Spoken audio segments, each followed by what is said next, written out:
The National Institution of Civil Engineering has advocated a more flexible economic system where undergraduates will be able to set up their businesses without looking for white-collar jobs. Speaking at the closing of a 6-week intensive physical training, a fellow of DAS, Engineer Mwasiu Ulukwala, urged the federal government to create the enabling environment for the young engineers to diversify into different disciplines.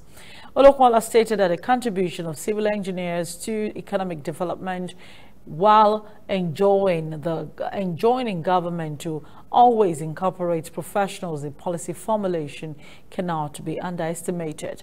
The National Vice Chairman of NICE, Engineer Omolola Adetona, also said the intensive 6-week training, which was designed for fresh undergraduates and replicated in the 6 geopolitical zones so as to expose students to practical works.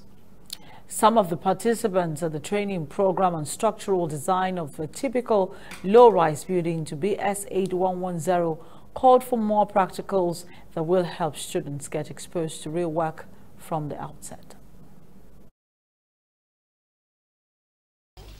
Government should assist our young engineers, by creating forms of employment. Not everybody will work in the civil service, but if there is employment from the private sectors, there is nothing wrong in some of them being in the production of concrete, production of blocks or any other thing that is related to civil engineering. We cannot all be civil servants. Some people will be entrepreneurs. See, we should encourage entrepreneurship in the area of civil engineering or in the areas of engineering generally. We want to broaden their mind, to what the environment is expecting. We have a lot of projects ongoing.